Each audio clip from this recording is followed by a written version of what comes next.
is the mean median box plot. Notes.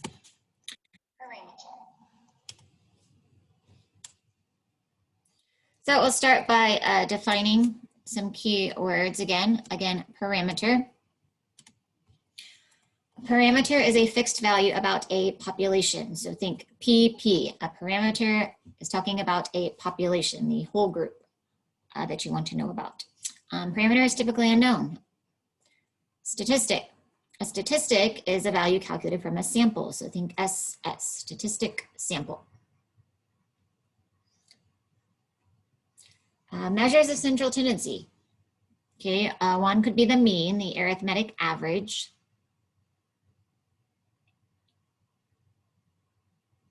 We use mu to represent a population mean. So if we're talking about the population, everybody will use mu. Funny little U symbol. If we're talking about a sample mean, so we're talking about the small subset, we're going to use X bar.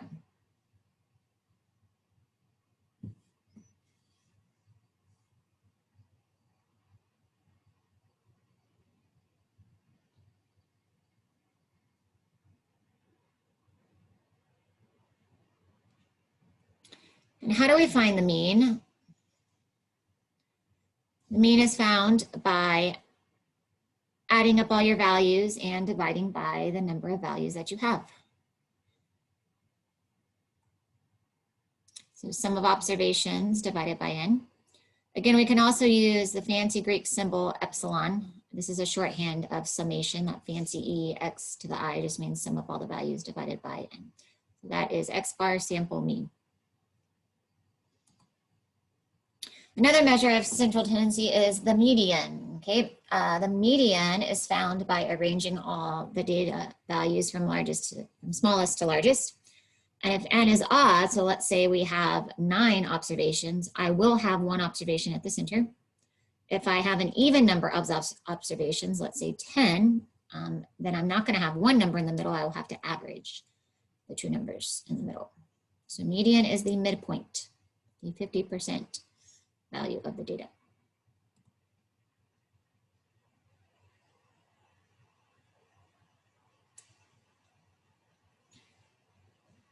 So let's practice calculating measures of central tendency. So here we have some data that are 20 commuting times for New York workers.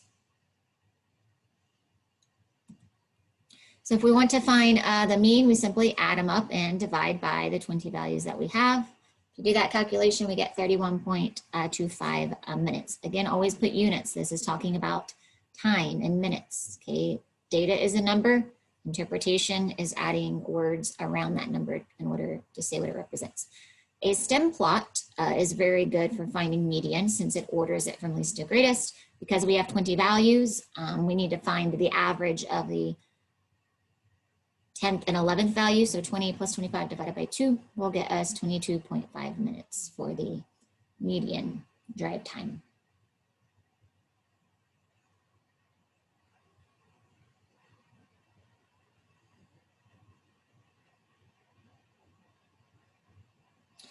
And you can find the median and the mean on the graphing calculator. I have the steps listed here.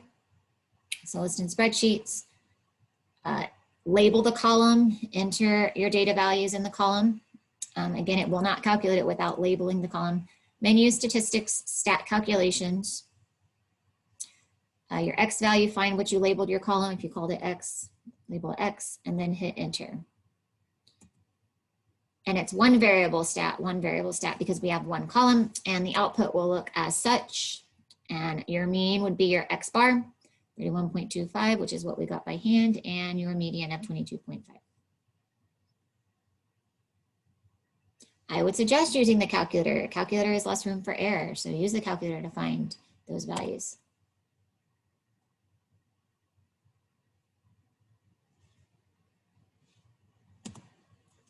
So look at the following set of data here and find the mean and the median. Okay, so we have a set of numbers here. We can graph and make a histogram in order to visually look at the data better. And notice we have a histogram, and if we find the median and the mean, you can have the calculator do this for time purposes. Median is 25, and the mean is 28.176. So let's look at the placement here. Okay, how would we describe this histogram? This histogram is going to be right skewed, right? Most of it is on the left, which means that very high possible outlier is skewing that data is pulling that mean to the right. Okay, so notice when we have right skewed data, the mean is to the right of the median. The mean is greater than the median. It's actually why we call it right skewed. Most of the data is where the median is, but our mean is to the right.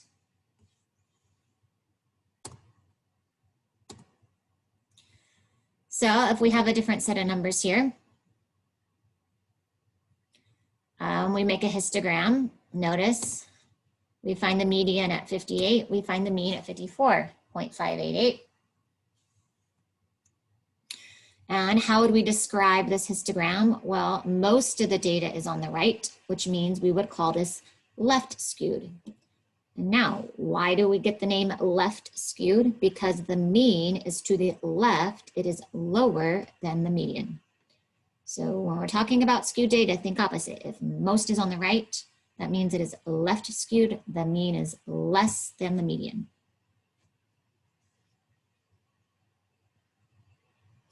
So how do we compare the mean and the median? So the mean and the median are always roughly symmetric in a roughly symmetric distribution. The mean and the median should be close together. So if I have a nice pretty bell curve, they should be pretty much the same value. Most of your data is in the middle, mean, median's in the middle. If your distribution is exactly symmetric, then the mean and the median are exactly the same. We're going to talk about if it's exactly symmetric, called our normal curve. Otherwise, we just say roughly or approximate symmetric. In a skewed distribution, the mean is usually farther out in the long tail. And that's actually how we get its name. Right skewed data means the mean is to the right of the mean is to the right of the median. Left skewed data, the mean is to the left of the median.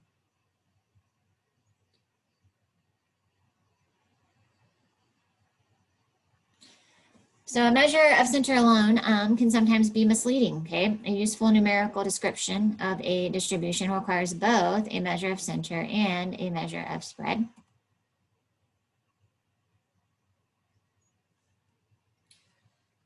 So sometimes we can find the IQR, the interquartile range. So how do we find quartiles? Again, arrange observations in increasing order from least to greatest and locate their medians. So the first quartile, Q1, is going to be the median of the first 50%. So Q1 is exactly the 25th percentile. Third quartile is going to be the median of the upper 50% of the data, being the 75th percentile.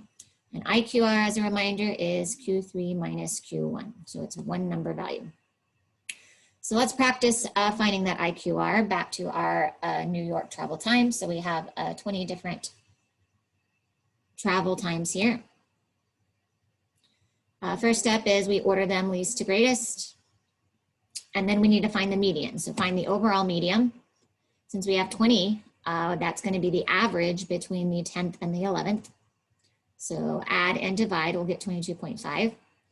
Then let's take all the numbers less than 22.5 and find the median of that. Again, we have two numbers to find the average, 15 and 15. If we average is just 15 for Q1. And the upper third quartile would be the average of 40 and 45, which would be 42.5. So to find IQR, we take Q3 minus Q1. So 42.5 minus 15. And we get a total of 27.5 minutes. Again, always relate back to the data. The number 20 is just 27.5. What are we talking about? We're talking about times in minutes. So add a sentence for interpretation. The range of the middle half of travel times for the New Yorkers in the sample is 27.5 minutes.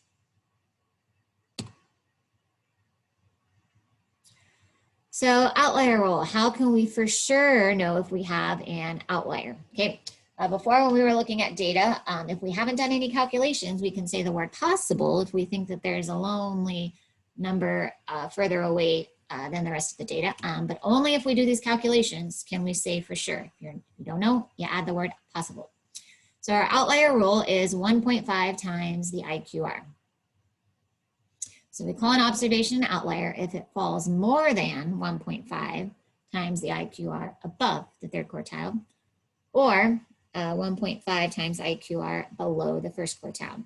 So if we go back to our New York travel time data, we make that stem plot, order the data from least to greatest. We had already found from the previous slides that our median, or that our IQR is 27.5. So let's multiply that by 1.5. We get 41.25. So to see if there's any lower outliers, we take our Q1, which is 15, and we subtract 41.25. Notice we get a negative number, negative 26, okay? Because it's negative, that means, nope, we definitely don't have any lower outliers. But if we take Q3, 42.5, and we add 41.25, notice we get a value of 83.75. So yes, we do have a value above 83.75. So 85 is a definite outlier, definitive outlier. So you have to use the word possible unless you actually show these calculations. So a box plot, sometimes called a box and whisker plot, gives us a 5-number summary which divides the distribution roughly into quarters. It's a great visual that lets me know where most of my data is. Notice the start of your box is your Q1, the end of your box is Q3, and the middle of your box is Q2. Definite outliers are shown by a dot on the outside, okay? Those are, I've done the IQR test, those are defined outliers. Your whisker extends to your highest value that is not an outlier or your lowest value that is not an outlier, okay? But those dots on the outside, calculations have been done. They are so far away from the rest of the data to be an outlier. So let's go back to that New York travel time, and let's see if we can make a box plot of the data. Again, order least to greatest, find your quartiles, which we've already done on a previous slide. Start of your box is Q1, 15. Quarter 3, 42.5. Middle of the box is your median. And then extend your whisker. Your minimum value is 5. 85 was a definite outlier, so that's a box on the outside. And so our highest value that is not a definite outlier is 65. Make sure that your box plot has a title, travel time. Make sure that it has increments of what you are counting by. Okay, common mistake, must have increments, must have title, travel time.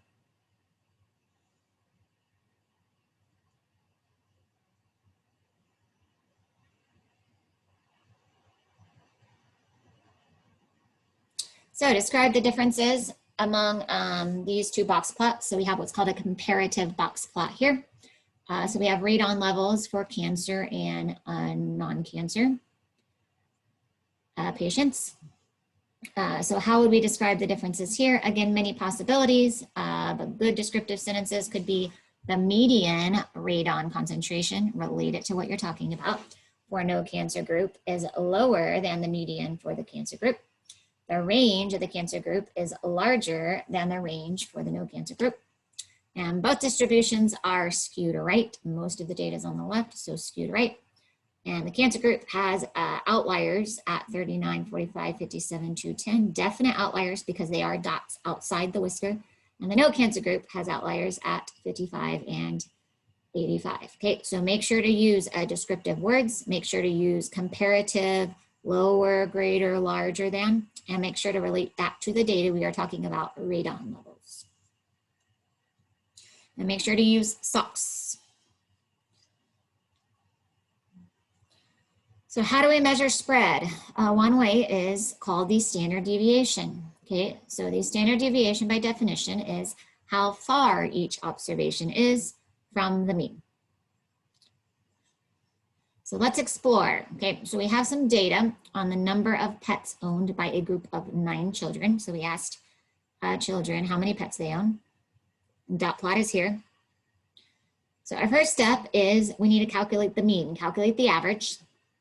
And your deviation is just each observation minus the mean. So if we calculate the average here, we'll get 5. The first data point of 1 deviates by a -4. Because it's negative, that means that 1 is left of the mean, which it is, right, by 4 units. So deviation is just how far the observation is from the mean. If we use our data value at 8, 8 minus our average of 5 is 3. So that therefore we have 3 units above the mean. So your deviation is 3. So deviates, if something deviates, it's away from the norm, right? And stats, our norm many a times is the average. Sometimes the mean if we have skewed data. So this is actually how we calculate it. Again, these formulas are on your AP Statistics formula sheet. I have a folder in Schoology that is labeled formula sheet, which is the formula sheet that you'll get on the AP exam. So you don't need to memorize, you just need to know where exactly they are on the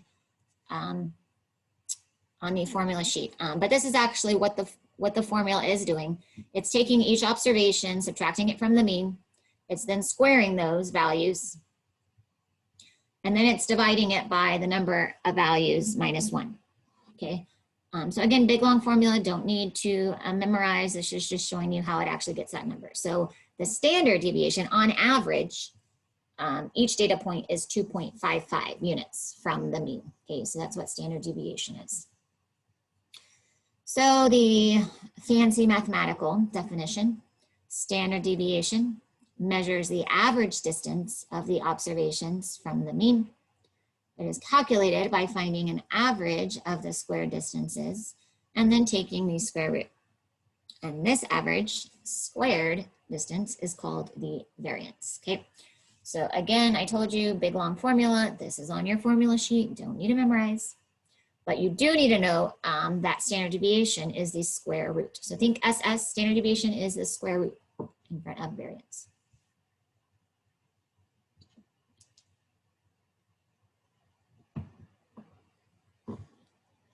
So how do we choose a measure of center and spread? Because we have many options. We've got mean, standard deviation, median, interquartile range. Well, when we have skewed data, again, skewed means that my average is not where most of my data is, okay? So I don't want to use the average. That's why it's called skew. It's skewing, it's moving the average. So the median and the IQR are better when you have skewed. So right skewed or left skewed data, we should use the median because the median is where most of the data is. If we have symmetric or roughly symmetric distributions, then we should use the mean and standard deviation, okay? But nothing is better than actually plotting your data. Look at the numbers is fine, but plot your data and make sure that they both correlate. Always, always plot your data. And that concludes our mean, median, and box plot notes.